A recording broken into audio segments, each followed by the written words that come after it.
კიდევ ერთხელ მოგესალმებით, ეს არის კურიერი 3 საათზე, ახალ ამბებს თამთა გაზაშვილი გაგაცნობთ.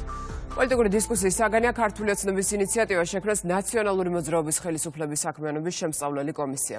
საკითხს მმართველი პარტია საგაზაფხულო სესიის პირველივე კვირაში დააყენებს, კომისია 6 თვე იმუშავებს და დასკვნას სექტემბერში დაამტკიცებს. ოპოზიციაში აცხადებენ, რომ ეს ინიციატივა დღეს არსებული მოცემულობიდან გამომდინარე არასერიოზულია. პასუხად ქართულ ოცნებაში ამბობენ, რომ ნაციონალური მოძრაობის საქმიანობის სამართლებრივი შეფასება აუცილებელია. კეთი ზანთარეია გაგაცნობთ, რა კომენტარებით გრძელდება ოცნების ინიციატივაზე დისკუსია. როგორი არის პოლიტიკური შეფასებები ამ ინიციატივასთან დაკავშირებით, ოპოზიციური პარტიების წარმომადგენლები ამბობენ, რომ ეს ემსახურება ერთადერთ მიზანს, რომ ზეგავლენა მოახდინონ საზოგადოებრივ აზრზე და საკუთარი ამომრჩევლის გული კიდევ ერთხელ მოიგონ. ასეთი არის სწორედ ოპოზიციის შეფასება ამ ინიციატივასთან დაკავშირებით. დღეს ხელისუფლების ოპონენტები ნაწილი საუბრობდა იმასთან დაკავშირებით, რომ სამართლებრივი რეაგირება მათთვის არის მნიშვნელოვანი, თუმცა კონკრეტული ფაქტების გათვალისწინებით. მომხრე ვარ, რომ სამართლიან სასამართლოს პირობებში და თავისუფალი პროკურატურის პირობებში ყველა ასეთი ფაქტი დეტალურად იქნას გამოძებული და ყველა დამნაშავე პირი იქნას დასჯილი. ეს არის მასკარადი, არც ტაიმინგი არ არის სწორი. ხა რაღაცა პოლიტიკური რეპრესიის ტალღა უნდათ, რომ გააცოცხლონ ნაციონალური მოძრაობის ალბათ ყოფილი წევრების წინააღმდეგ და ამაში გამოიყენონ პარლამენტი როგორც საცირკო პლაცდარმი. თუ რაიმეს გამოძიება უნდოდა 12 წელი ქონდათ. ჩვენ არ გვინდა წარსულში დაბრუნდება, ჩვენ ის თავის დროზე მოვინელეთ 2012 წელს, სწორედ იმიტომაც შევცვალეთ მაშინ არსებული ხელისუფლებამ რაღაცები არ გვინდოდა, ახლა ჩვენ ვიყურებით მომავალში და მომავალი ჩვენ ვხედავთ ასე, რომ აღარ უნდა იყოს ქართული ოცნება. წამება არაადამიანური მოპყრობა, ბიზნესის რეკეტი და პოლიტიკური ოპონენტების წინააღმდეგ ფიზიკური ანგარიშწორება. აი ამ ბრალდებებზე საუბრობენ სახელისუფლებო პარტიაში. ქართულ ოცნებაში აცხადებენ, რომ ბევრ ასეთ დანაშაულთან დაკავშირებით პასუხისგებაში მიცემული არის, ან სასჯელი უკვე მოხდილი აქვს კონკრეტულ თანამდებობის პირებს, ყოფილი ხელისუფლების წარმომადგენლებს, თუმცა მნიშვნელოვანი არის, რომ კიდევ ერთხელ დადგეს ეს საკითხი დღის წესრიგში. და ისინი ამბობენ, რომ ნაციონალური მოძრაობა ეს იყო რეჟიმი და მათი სამართლებრივი გასამართლება არის აუცილებელი. სტრასბურგის სასამართლოში არსებობს 100 ვერდიქტი ნაციონალური მოძრაობის წინააღმდეგ და აუცილებელი არის, რომ მათი აღსრულება ეროვნულ დონეზეც მოხდეს, მათ შორის არის ადამიანების წამება და სასტიკი მოპყრობა და ყველაზე მძიმად ეს ციხეებში პატიმრების მიმართ აისახებოდა, ასევე სახელმწიფო რეკეტი კერძო საკუთრების და ბიზნესის მიმართ, მედიის ოკუპაცია, გასხოვებული აზრის ჩახშობა, პოლიტიკური ოპონენტების განსაკუთრებული სისასტიკით ცემა და ანგარიშწორება და რაც ყველაზე საზარელი არის და შემზარავი ადამიანების ქუჩაში დახვრეტა ამ რეჟიმის მხრიდან. შესაბამისად მნიშვნელოვანი არის, რომ ამ საქმეებზე სწორი სამართლებრივი შეფასება დადგეს. ნაციონალურ მოძრაობას ჩვენ ვხედავთ ამ თავის ანაცვლედებთან ერთად, როგორ მტრობენ ჩვენს ქვეყანას და მოქალაქეებს, ამიტომ მნიშვნელოვანი იქნება ასევე პოლიტიკური პროცესებისა და გარემოს გაჯანსაღებისთვის. ეს იყო ჩვენი მოსახლეობის აბსოლუტური უმრავლესობის დაკვეთა მოყოლებული 2012 წლიდან. თუმცა იყო მაშინ ისეთი პერიოდი, როდესაც ჩვენ ფაქტობრივად გვაიძულეს კოჰაბიტაცია. დღეს ჩვენ აბსოლუტურად არავის კარნახით არ მოქმედებთ. ჩამოვთვლი რამდენიმე, ასე ვთქვათ, მსხვილ თემას, რის გარშემოც ამხელა ინტერესი არის ხალხის მხრიდან და ამხელა სურვილი არის, რომ ნაცები გასამართლდნენ. ეს არის პირველ რიგში, რა თქმა უნდა, როგორ აღმოგვაჩინეს რუსეთთან ომში. რატომ აღუდგინეს ეგრეთ წოდებული სამხრეთ ოსეთის რაღაცა ავტონომიური ოლქი და რაღაცა საზღვრები მოუხაზეს და სწორედ ამ საზღვრებით მიმდინარეობს დღეს ის ბორდერიზაციის პროცესი. რატომ შეუცვალეს კოდორს სტატუსი დაარქვეს ზემო აფხაზეთი, რატომ მოაწერეს რეზოლუციას ხელი წაგებული ომიდან ორ თვეში, სადაც ჩვენ სამხედროებს დააბრალეს ომის დანაშაულების ჩადენა და ომის დაწყება. რატომ დაეთანხმნენ ისინი ტალიანის დასკვნას, თურმე საქართველოს შექმნა ყველანაირი სამართლებრივი საფუძველი იმისათვის, რომ რუსეთს განეხორციელებინა საქართველოში აგრესია და ეხლა დანარჩენი ის თემები, რომელიც მათ ყოველდღიურობას წარმოადგენდა, ის სისტემური წამება, გაუპატიურება, ადამიანების ჩაგვრა, ბიზნესის სისტემური რეკეტი, ტელევიზიების მითვისება, ახალგაზრდების ქუჩაში ხოცვა და ასე შემდეგ და შესაბამისად მათ პასუხი უნდა აგონ. პარლამენტში დროებითი საგამოძიებო კომისიის შექმნის შესახებ გუშინ საპარლამენტო უმრავლესობის ლიდერმა ისაუბრა. კეთი ზანთარაია საუბრობდა პირდაპირ ეთერში. საგამოძიებო კომისიის შექმნას მიესალმება ერთიანი ნეიტრალური საქართველო მოძრაობაში მიაჩნიათ, რომ კარგია 2003-დან 2012 წლამდე ჩადენილი დანაშაულის შესწავლა, თუმცა ეს არასაკმარისი პირობაა სახელმწიფოს წინაშე არსებული პრობლემების აღმოსაფრთხებლად, კერძოდ ამბობენ იმას, რომ ქვეყანაში ჯაშუშური ქსელია, რომელიც 4 ოპოზიციური პარტიით არის წარმოდგენილი, ნეიტრალური საქართველოს სარჩელს ოპოზიციონერი ლიდერების წინააღმდეგ პროკურატურაში შეიტანს. მიგვაჩნია, რომ საგამოძიებო კომისიის ფორმატში 2003-2012 წლებში ჩადენილ დანაშაულთა შესწავლა არის აუცილებელი, მაგრამ არასაკმარისი პირობა იმ პრობლემის საბოლოოდ აღმოსაფრთხებლად, რომლის წინაშე ქართული სახელმწიფო დღემდე დგას. რადიკალური ოპოზიციის და მისი ლიდერების მიერ ჩადენილი დანაშაულები ხელის გულზე დევს. სააკაშვილის, გვარამიას, ხაზარაძის, გახარიას და მათი თანამზრახველების დანაშაულებს დიდი გამოძიება არ სჭირდება, თუმცა რა თქმა უნდა გამოძიება აუცილებელია, თავარია სახელმწიფომ გაბედოს დანაშაულზე რეაგირება და პროკურატურამ აღძრას შესაბამისი საქმეები. ჯაშუშების ადგილი არის არა პოლიტიკაში, არამედ სასჯელახსოვრების დაწესებულებაში. ეს სამართლის უზენაესობის უპირობო მოთხოვნაა. ჩვენ ვამზადებთ ასევე მასალებს საჩივარ ჯაშუშურ საქმიანობაში ჩართული პოლიტიკოსების წინააღმდეგ, რომელსაც საქართველოს გენერალურ პროკურატურაში მომზადების შემდეგ შევიტანთ. 4 საათზე მეტია მიმდინარეობს სახება ანდრო ჭეჭინაძის იუმორისტ ონისე ცხადაძის და კიდევ 9 პირის საქმის სასამართლო განხილვა. დღეს შეფარდებული აღკვეთის ღონისძიება პატიმრობა უნდა გადაისინჯოს. ადვოკატები სასამართლოს გირაოს თავაზობენ, პროკურატურა კი პატიმრობას ითხოვს. სხდომას ესწრებიან თავად აქციის დროს დაკავებულები. ნაწილმა თქვა, რომ უდანაშაულოა, ნაწილი დუმილის უფლებით სარგებლობს. ნათია მღებრიშვილი გვერდდება ადგილიდან მეტი ინფორმაციით. ნათია, რა ეტაპზეა სასამართლო განხილვა? ამ წუთებში სასამართლო პროცესზე ადვოკატები გამოდიან სიტყვით, დაცვის მხარე მიმართავს სასამართლოს შუამდგომლობით, რომ მათი დაცვის ქვეშ მყოფების მიმართ გამოყენებული აღკვეთი ღონისძიება პატიმრობა შეიცვალოს და ყველა დაკავებული გათავისუფლდეს დარბაზიდანვე. გაჟღერდა ასევე გირაოს საკითხით, დასახელდა კონკრეტული რაოდენობაც, მაგალითად მსახიობ ანდრო ჭეჭინაძის ადვოკატმა თქვა, რომ ისინი მზად არიან გადაიხადონ სიმბოლურად 1000 ლარი გირაოს სახით. შუამდგომლობებზე საუბრის პარალელურად ადვოკატები ასევე ყურადღებას ამახვილებდნენ საქმეში არსებულ მტკიცებულებებზე და ამბობდნენ, რომ ამ დროისთვის ბრალდების მხარეს არ აქვს საკმარისი მტკიცებულებები იმის დასადასტურებლად, რომ დაკავებულებმა ჩაიდინეს დანაშაული და ისინი მონაწილეობდნენ ჯგუფურ ძალადობაში. კიდე ბევრი სანქცირება მოხდება და არ მინდა ბატონო მოსამართლე თქვენ სანქცირებულთა სიაში მოხდეთ. მე ვშუამდგომლობ სასამართლოს წინაშე, რომ არ იქნას გაზიარებული ბრალდების მხარის მიერ მოყვანილი არგუმენტაცია. ანდრო ჭეჭინაძე ბატონო მოსამართლე უნდა დარჩეს აღკვეთი, არც ერთი აღკვეთი ღონისძიება არ უნდა იყოს გამოყენებული მის მიმართ, მაგრამ ალტერნატივის სახით ჩვენ თავაზობთ სასამართლოს 1000 ლარიან გირაოს. ეს არის მინიმალური თანხა, იმიტომ რომ ის 1000 ლარიც არ ეკუთვნის ანდრო ჭეჭინაძეს. თქვენგან ეს იქნება გმირობა და იქ ჩაიწერებით ან ეს მუხტი განიმუხტება ყველაფერი ის აქციებთან დაკავშირებით რაც არის. მიმავლის საფრთხესთან ერთად ასევე არსებობს მტკიცებულებათა მოპოვებაში ხელის შეშლის საფრთხე, როგორც საქმის მასალებით ტკინდება, მიმდინარეობს გამოძიება დამატებითი მტკიცებულებების მოპოვების მიზნით. დასადგენია ბრალდებულების შესაძლო თანამზრახველთა ვინაობა, ასევე დასადგენია მონაწილეობენ თუ არა ბრალდებულების სხვა ძალადობრივ მოქმედებებში. აღნიშნული გარემოების შესწავლისათვის საჭირო არის მოწმეების გამოკითხვა, ასევე სხვადასხვა ვიდეო ფაილების დათვალიერება, სხვა საგამოძიებო მოქმედებების ჩატარება, რასაც ბრალდებულებმა შესაძლოა ხელი შეუშალონ თავისუფლებაში ყოფნის პერიოდში, რის გამოც აუცილებელია მტკიცებულებათა დაცვის მიზნით ბრალდებულების მიმართ გამოყენებული აღკვეთის ღონისძიება დარჩეს ძალაში. ასევე რაც შეეხება უშუალოდ ახალი დანაშაულის ჩადენის საფრთხეს, ჩვენ მიგვაჩნია, რომ უკვე ბრალდების ხასიათის, ბრალდებულების მიერ გამოყენებული მასაცნამნებო ნების, ასევე იმ გარემოების გათვალისწინებით, რასაც ჩვენ უკვე ვისაუბრეთ, არსებობს ახალი დანაშაულის ჩადენის საფრთხე, მათი მოქმედებები ასახულია ბატონო მოსამართლე, თითოეული ბრალდებულის მოქმედება ასახული არის ვიდეო ჩანაწერში, სადაც ჩანს თუ რა მოქმედებას ახორციელებენ ისინი პოლიციელთა წინააღმდეგ.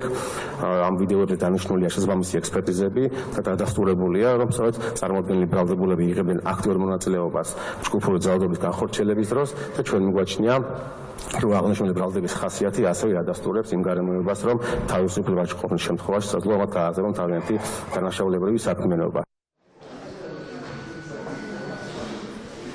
ჯერჯერობით თავად ბრალდებულებს სიტყვის უფლებით არ უსარგებლიათ, მხოლოდ მცირე კომენტარით შემოიფარგლენ და ნაწილი მათგანი უკვე ცნობილია, რომ არ აღიარებს ჩადენილ დანაშაულს, ნაწილი კი დუმილის უფლებას იყენებს. უახლოეს საათებში გახდება ცნობილი დააკმაყოფილებს თუ არა საქალაქო სასამართლო დაცვის მხარის შუამდგომლობას და შეცვლის თუ არა ყველაზე მკაცრ აღკვეთ ღონისძიებას, პატიმრობას, გათავისუფლების ან გირაოს სანაცვლოდ.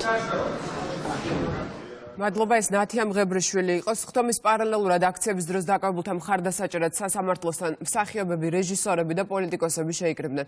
სასამართლოსთან შეკრებილები დაკავებულთა გათავისუფლებას ითხოვენ, ამბობენ, რომ ბრალდებულები უდანაშაულო არიან. ახუთ რა იქნება რა ყოველ შემთხვევაში ვიცი ამ შემთხვევაში ჩემთვის ანდროა ყველა მნიშვნელოვანი, მაგრამ ანდრო ჩემი თეატრის მსახიობია, ვიცი რომ ის ხნეთ არის და მგონია რომ ყველაფერი კარგად იქნება რა ვიცი მე თავს ვიმშვიდებ უფრო. ჩვენი თხოვნა არის რომ გაუშვანეს ახალგაზრდები, არა მარტო ანდრო, ბევრი გროვდებიან ბევრი და არ დავიღლებით ამ თხოვნით და არ დავიღლებით აქ მოსვლით და ჩვენი აზრის დაფიქსირებით. ქართული ოცნება ჰადსონის ინსტიტუტის მიერ ორგანიზებულ პანელურ დისკუსიას ეხმიანება სახელმწიფო პარტია კონკრეტული ამერიკელი პოლიტიკოსების მხრიდან ანტიქართულ პოლიტიკაზე საუბრობს გუშინდელ დისკუსიაზე, რომელშიც სალომე ზურაბიშვილის მონაწილეობდა ჯონ უილსონმა და ლორა თორნტონმა თქვეს, რომ საქართველოს სტრატეგიული ადგილმდებარეობა აქვს და არ უნდა დაუშვან ქვეყანაში ჩინეთის ან ირანის გავლენა.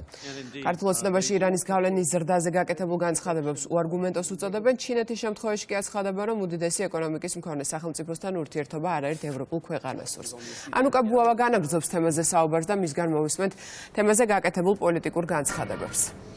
სახელმწიფო გუნდში ამბობენ, რომ ჰადსონის ინსტიტუტის მიერ ორგანიზებულ დისკუსიაზე გაკეთებული განცხადებები არის ანტიქართული და ისინი ამბობენ, რომ საქართველოს ინტერესებს ეწინააღმდეგება ლორა თორნტონისა და ჯო უილსონის მიერ გაკეთებული განცხადება ჩინეთისა და ირანის გავლენებთან დაკავშირებით ჩვენს ქვეყანაში. მართლ პარტიაში ამბობენ, რომ საქართველოს ჩინეთთან აკავშირებს სტრატეგიული ურთიერთობა, რომელიც მნიშვნელოვანია განსაკუთრებით ეკონომიკურ ჭრილში და არსებობს კონკრეტული შედეგები, ხელშესახები შედეგები ამ მიმართულებით. მართლ პარტიაში ასევე გაურკვეველია და არ ესმით ის არგუმენტები თუ საუბარი იმასთან დაკავშირებით და გავლენებზე, მათ შორის იმაზე იმ ფონზე, როდესაც ევროპისა თუ ამერიკის ცალკეული ლიდერები, პოლიტიკოსები ხშირად სტუმრობენ ხოლმე ჩინეთს და მათ შორის ევროკავშირის წევრ სახელმწიფოებს თუ ამერიკის შეერთებულ შტატებს აკავშირებთ სავაჭრო ეკონომიკური ურთიერთობები ჩინეთთან. მართლ პარტიაში საუბრობენ იმაზე, რომ საქართველოს აკავშირებს მნიშვნელოვანი და მჭიდრო პარტნიორობა ჩინეთთან, რაც მათ შორის გამოიხატა კონკრეტული შედეგით უვიზო მიმოსვლისა თუ პირდაპირ ფრენების მიმართულებით და შესაბამისად ეს თანამშრომლობა ჩვენი ქვეყნისთვის არის მნიშვნელოვანი. სხვა მხრივ კი არგუმენტები და განცხადებები, რომელიც ისმის ცალკეული პოლიტიკოსების მხრიდან მათთვის არის მიუღებელი. რა თქმა უნდა ესენი არიან ჩვენი ქვეყნის არაკეთილ მოსულმეები, ხა ბატონი უილსონი და ალბატონი ზურაბიშვილი და ალბატონი ლორა თორნტონი, რომ ამ თემას ესე განიხილავენ. ჩინეთი არის ჩვენი სტრატეგიული პარტნიორი და როგორც კი ეს პარტნიორობა გაფორმდა, მოგეხსენებათ, რომ უვიზო მიმოსვლას დაიწყო და პირდაპირ რეისებიც ჩაინიშნა. როდესაც ჩვენ გვსაყვედურობენ და ეს უკვე დიდი ხანი არის გრძელდება ხოლმე ამერიკის ჯერჯერობით მოქმედი ადმინისტრაცია და თქვათ ევროკავშირის წევრი ქვეყნის ლიდერები ჩვენს მეგობრობას ჩინეთთან, ну ეს რა თქმა უნდა ასმაგი სტანდარტია, იქიდან გამომდინარე, რომ ამერიკის სავაჭრო ბრუნვა ჩინეთთან მოგეხსენებათ, რომ დაახლოებით თუ არ ვცდები 700 მილიარდის ფარგლებშია. ეხლა ბატონი ტრამპის პრესკონფერენცია, სადაც მან ისაუბრა ჩინეთთან მის ურთიერთობაზე, მის დამოკიდებულებაზე სი ძინპინის მიმართ. მაგალითად გერმანიისთვის ჩინეთი უკვე ზედიზედ მერვე წელია, რაც ყველაზე მსხვილი სავაჭრო პარტნიორია, აღრმავებს ჩინეთთან ურთიერთობას პოლონეთი, მოლდოვა, უვიზო მიმოსვლებს აფორმებენ, ძალიან ბევრი სავაჭრო ხელშეკრულება გააფორმეს. იტალია ძალიან ახლოვდება მაგალითად ჩინეთთან. ჩვენ მაკრონის შეხვედრა ვიხილეთ ბატონ სი ძინპინთან თვეების წინ, როდესაც მიკაც საუბარი იყო ურთიერთობების გაღრმავებაზე. ჩვენ რატომ არ უნდა გქონდეს უფლება, რომ ვისარგებლოთ იმითი, რომ ჩინეთისთვის ჩვენ ვარ ძალიან საინტერესო, ის ინტერესების თანხმედრა არის მხოლოდ პოზიტიურ ჭრილში, ეკონომიკის ნაწილში და ის აბრეშუმის გზა, რომელიც ოდესღაც არსებობდა და რომელიც ასე ვთქვათ უნდა აღდგეს საკვანძო რო საუბრობ და რამდენად ჭირდება ჩინეთს საქართველოს, ჩვენ ამითი რა თქმა უნდა ვისარგებლოთ, ვინაიდან ეს არის პირველ რიგში ჩვენი ქვეყნის ინტერესებიდან გამომდინარე.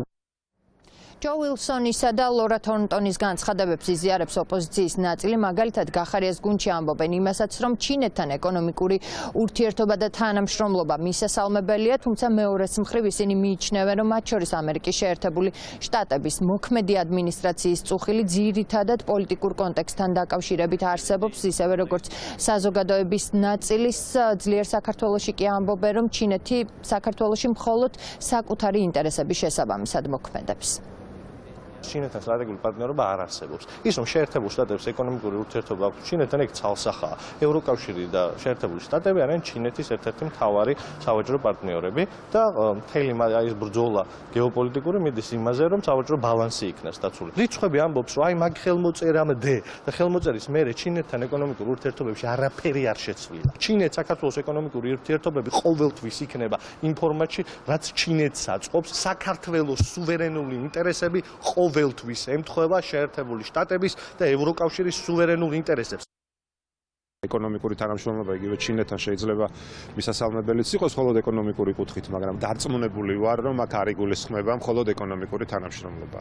ხა ეკონომიკური თანამშრომლობის საფარქვეში რა თქმა უნდა აქ მოიაზრება პოლიტიკური ვექტორის ცვლილება და რა თქმა უნდა ეს არის ის მთავარი წუხილი, რაც შეიძლება დღეს არსებობდეს როგორც ამერიკის შეერთებულ შტატებში, ისე ზოგადად ცივილიზებულ სამყაროში.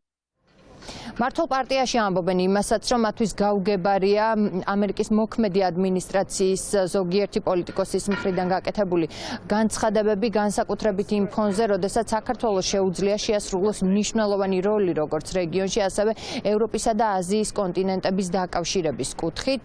ასევე ისინი აქცენტს აკეთებენ იმ პარტნიორობაზე, რომელიც სტრატეგიულ პარტნიორობაზე, რომელიც საქართველოს ჩინეთთან აკავშირებს და შესაბამისად უსაფუძვლოდ მიიჩნევენ იმ განცხადებებს, რომელიც ჰადსონის უნივერსიტეტის მიერ ჰადსონის ინსტიტუტის მიერ ორგანიზებული დისკუსიის ფარგლებში გაკეთდა ვილსონისა და ლორა თორნტონის მხრიდან. ისინი ფიქრობენ, რომ ამერიკის მოქმედ ადმინისტრაციას სურს საკუთარი გავლენების შესაბამისად იმართოს საქართველოში პროცესები.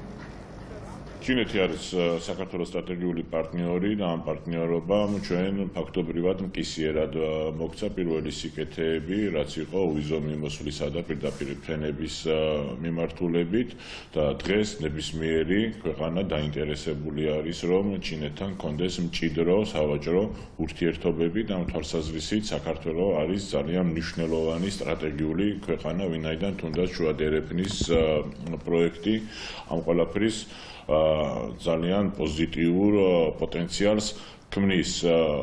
ამ ადამიანების ესეთი განცხადებები, რა თქმა უნდა, მიუღებელი არის ჩვენთვის, ვინაიდან ისინი ფიქრობენ, რომ საქართველოს არის დაბალი ღობე, რომელიც მონურ მორჩილებაში უნდა იყოს ამ ადამიანების მიმართ, მაშინ როდესაც ჩვენ ვართ ამ ქვეყანა, რომელიც დაინტერესებული არის ჩვენი ქვეყნის მათ შორის ეკონომიკური განვითარებისათვის და აი ამ პროცესებში საქართველოს კონდეს მნიშვნელოვანი როლი არა მხოლოდ რეგიონისთვის, არამედ ევროპისა და აზიის კონტინენტების დაკავშირებასთან მიმართულებით.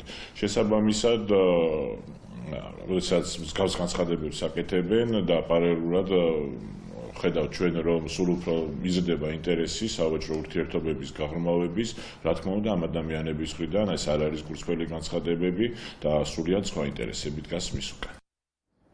საქართველოში ჩინეთისა და ირანის ინტერესების გაძლიერებასთან დაკავშირებით ჯო ვილსონმა და ლორა თორნტონმა გუშინ ისაუბრეს ჰადსონის ინსტიტუტის მიერ ორგანიზებული დისკუსიის ფარგლებში, რომელშიც საულმე ზურაბიშვილიც მონაწილეობდა საქართველოს ყოფილი პრეზიდენტი. მადლობა, ანუკა ბუავა საუბრობდა პირდაპირ ეთერში. ირაკლი კობახიძე ჩინეთის ელჩი შეხვდა ოფიციალური ინფორმაციის თანახმად საუბარი შეეხო სტრატეგიული პარტნიორობის შეთანხმებით გათვალისწინებულ სფეროებში თანამშრომლობას და სავაჭრო-ეკონომიკური კავშირების განვითარების პოზიტიურ დინამიკას მხარებმა დაადასტურეს მზადყოფდა შედეგზე ორიენტირებული თანამშრომლობის შემდგომი გაძლიერებისთვის.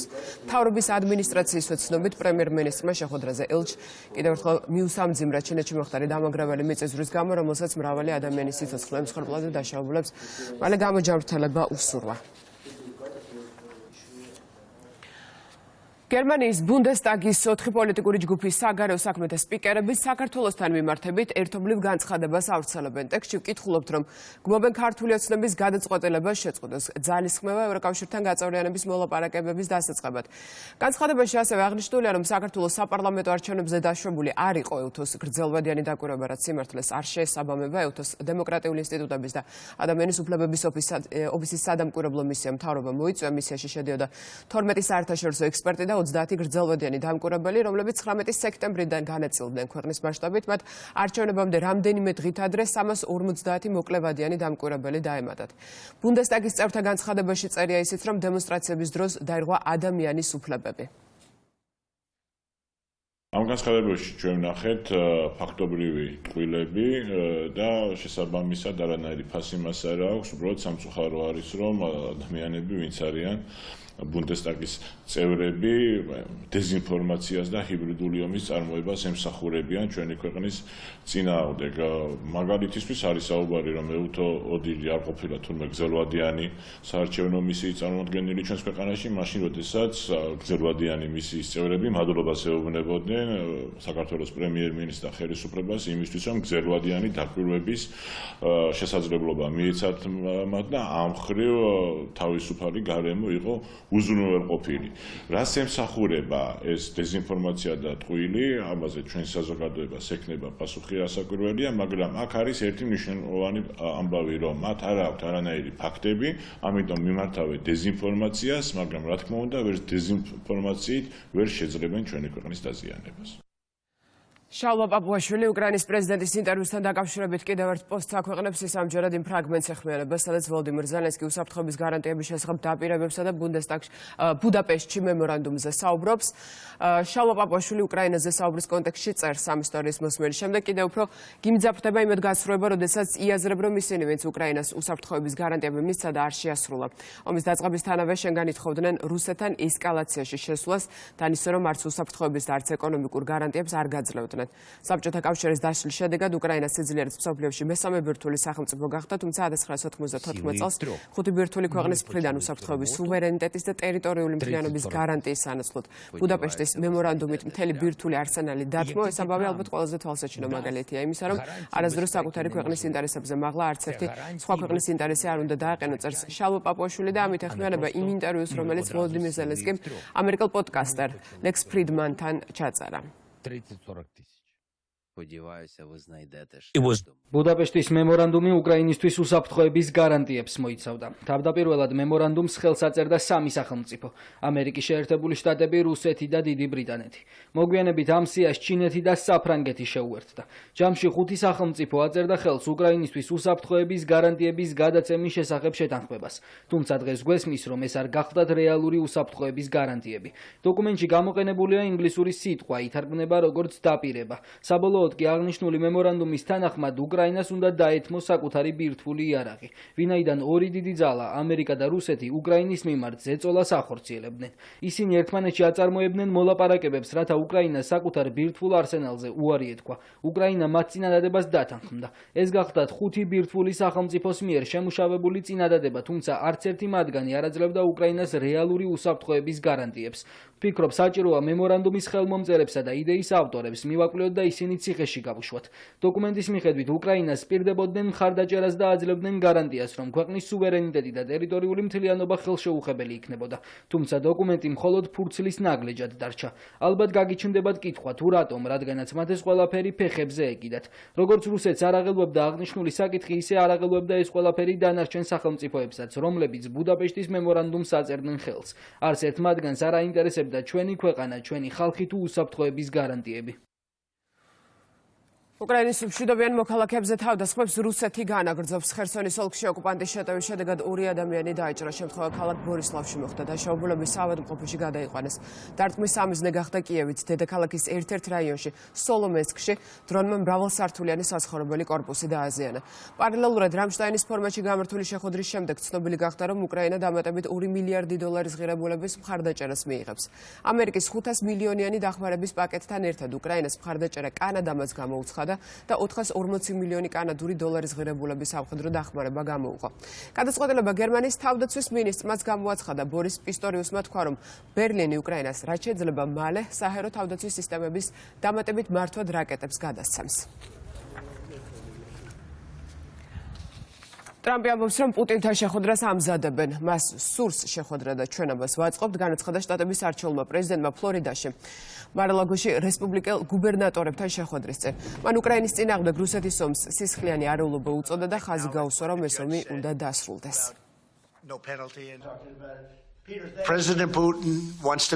ჯერ განსაზღვრული არ არის, თუმცა მას შეხვედრა სურს. ეს საჯაროდაც გამოაცხადა. ჩვენ ეს ომი უნდა დავასრულოთ. ეს სისხლიანი არეულობა. მილიონობით ჯარისკაცი იღუპება, ბევრად დიდი მსხვერპლია, ვიდრე პრესა აცხადებს. როდესაც დიდი შენობა ინგრება, ნადგურდება 2-3 კვარტალი და ამბობენ, რომ არავინ დაშავებულა, თუმცა 20 სართულია ჩამოშლილი. ეს ომი არასდროს მოხდებოდა თუ პრეზიდენტი მე ვიქნებოდი. ვეცდები ეს ომი რაც შეიძლება სწრაფად დავასრულო.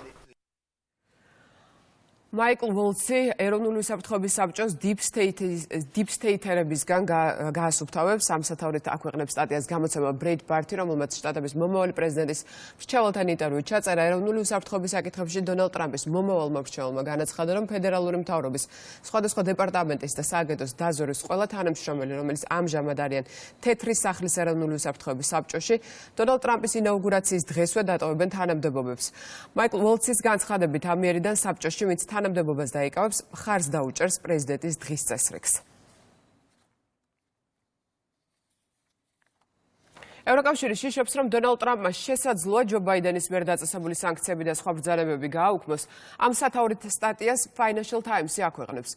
როგორც ბრიტანული გამოცემა წერს, ბრიუსელის შიშში წევს ის, რომ ტრამპმა ბაიდენის გადაწყვეტილებების შესაძლოა მხოლოდ იმიტომ გააუქმოს, რომ ისინი წინამორბედმა მიიღო და მან არ განიხილოს ის თუ რა გავლენა ექნება ამ ნაბიჯებს ევროპელ მოკავშირეებზე. ბლოკის ოფიციალური პირები იმედოვნებენ, რომ ტრამპი შეინარჩუნებს სანქციებს, რათა გამოიყენოს როგორც პოტენციური ბერკეტი მოსკოვთან ცეცხლის შეწყვეტის შესახებ შესაძლო მოლაპარაკებებში, წერს Financial Times-ი. გამოცემა იხსენებს, რომ გასული წლის ზაფხულს ევროკავშირის კომისიამ შექმნა მაღალი თანამდებობის პირებისაგან შემდგარი შიდა გუნდი, რათა შეემუშავებინათ ტრამპის პრეზიდენტობის მეორე ვადის პოტენციური ზემოქმედების სტრატეგია და ის თუ როგორ შეეკავებინათ ან რეაგირება მოეხდინათ მათზე. კომისია ძირითადად ფოკუსირებულია ისეთ საკითხებზე, როგორიცაა პოტენციური სავაჭრო კონფლიქტი, შტატების მხარდაჭერის შემცირება უკრაინისადმი და ვაშინგტონის პოზიციის შესაძლო ცვლილება ევროპის თავდაცვისა და უსაფრთხოების მიმართ. შტატების წარმომადგენელთა პალატამ ხარი დაუჭირა კანონპროექტს, რომელიც ისრაელის პრემიერ-მინისტრის დაპატიმრების ორდერის გაცემის საპასუხოდ სისხლის სამართლის საერთაშორისო სასამართლოს ოფიციალური პირების დასანქცირებას ითვალისწინებს. ინფორმაციას CNN-ი ავრცელებს. კანონპროექტი ისრაელის ოფიციალური პირების წინააღმდეგ გაცემული ორდერების უმკაცრესად დაგმობას ითხოვს. საკანონმდებლო ტექსტის თანახმად სასამართლოს მიმართ სანქციები დაწესდება ამერიკის შეერთებული შტატების და მისი მოკავშირეების ნებისმიერი დაცული პირის გამოძიების, დაპატიმრების, დაკავების ან სისხლის სამართლებრივი დევნის გამო. სანქციები მოიცავს შტატებში არსებული ქონების ტრანზაქციების აკრძალვას, ასევე ვიზების დაბლოკოს და გაუქმებას. მოსალოდნელია, რომ წარმომადგენელთა პალატის შემდეგ კანონპროექტს სენატიც მიიღებს, რომელსაც რესპუბლიკელები აკონტროლებენ. ღაზაში ისრაელის იერიში 22 ადამიანი ემსხვერპლად სახალი ანკლავის ტერიტორიაზე სამხედრო მოქმედებებს განაგრძობს. იერიში სამიზნე ჰუმანიტარულ ზონაში მდებარე დევნილთა დასახლებები გახდა. გაეროს დევნილთა სააგენტოს განცხადებით, კონფლიქტის ზონაში ჰუმანიტარული მისიების მუშაობას ისრაელის ქმედებები ართულებს. აქციები იმართება თელ-ავივში. მოქალაქეები ისრაელის მთავრობისაგან ტერორისტული ორგანიზაციის ჰამასის მიერ დატყვევებულების გათავისუფლებას ითხოვენ. დემონსტრაციაში სახალის წევრების ოჯახის წევრებიც მონაწილეობენ.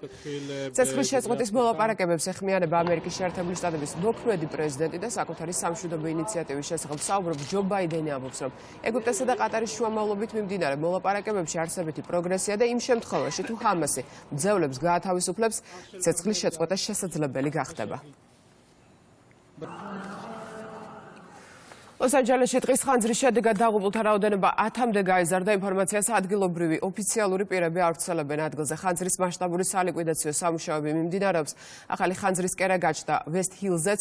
ცეცხლის ჩაქრობა რთული რელიეფის და ძლიერი ქარის გამო ამ დრომდე ვერ ხერხდება. ლოს-ანჯელესის პოლიციამ განაცხადა, რომ დააკავეს მამაკაცი, რომელიც ქალაქის ვუდლენდ ჰილსის რაიონში ხანძრის განზრახ გაჩენის მცდელობაში არის ეჭვმიტანილი. ბოლო მონაცემებით განადგურებულია 5000-ზე მეტი შენობა. ადგილობრივი მაღალჩინოსნები მოქალაქეებს მოუწოდებენ დაემორჩილონ ევაკუაციის შესახებ მოთხოვნას და დაუყოვნებლივ დატოვონ სტიქიის ზონა. fire approaching both of these neighborhoods. I've got to tell you, in some cases... This fire was over 50... ბოლო მონაცემებით განადგურებული ტერიტორიის ფართობი ასობით ჰექტარია, დაზიანებული და განადგურებულია 5316 შენობა ნაგებობა. ამ ინციდენტის გამო ასევე გვაქვს დადასტურებული ფატალური შემთხვევები. ჩვენი ფიქრები ახლა მათ ოჯახებთანაა და ვლოცულობთ გარდაცვლილებისთვის. სამწუხაროდ ხანძრის ახალი კერა გაჩნდა ვესტ ჰილში.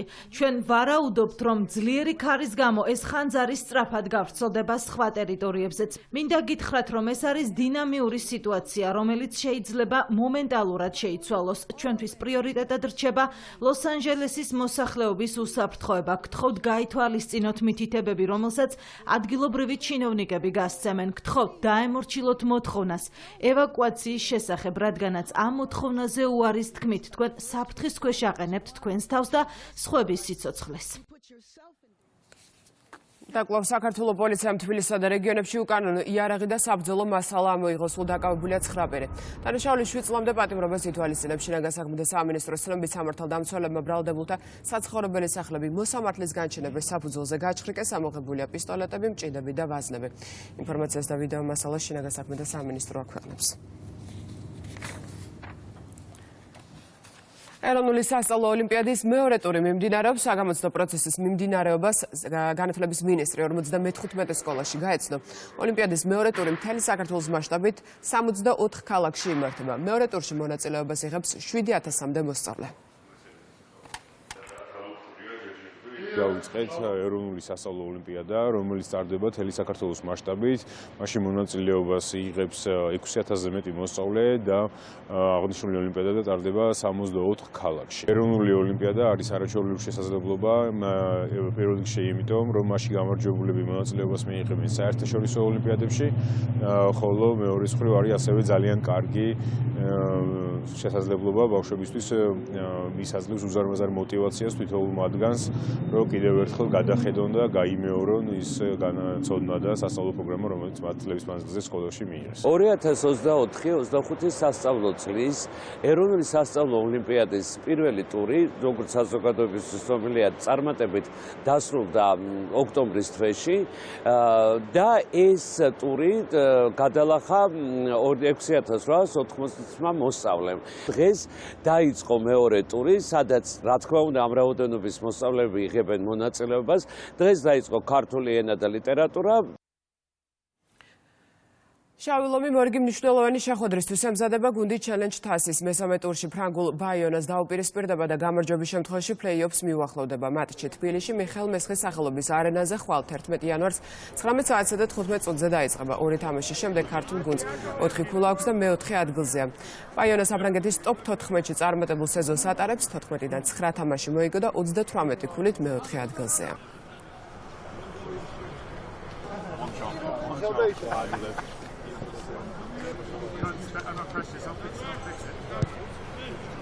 ადრე დავიწყეთ მომზადება, ახალწლის პერიოდშიც ვემზადებოდით, ასე ვთქვათ, შეიძლება ითქვას, რომ არ დაგვისვენია. მოწინააღმდეგე გუნდს რაც შეეხება, თუ გადავხედავთ ცხრილს, ტოპ 14-ში მე-4 ადგილზე არის, კარგ სეზონს ატარებს და ვთქვი, რომ ძალიან კარგი და საინტერესო თამაში გამოვა და ჩემი აზრით 80% დაძაბული თამაში იქნება. რამდენიმე დღეა საორჯიშო პროცესს დავუბრუნდით. ჩვენს ოჯახებთან ერთად დღესასწაულები გავატარეთ და უკვე სრული საორჯიშო კვირა ჩავატარეთ. მატჩი ძალიან მნიშვნელოვანია, სახლში ვთამაშობთ. ბოლო შეხვედრაც ვანთან აქ მოვიგეთ, თუმცა ეს ტოპ 14-ის გუნდია და მატჩი ძალიან რთული იქნება.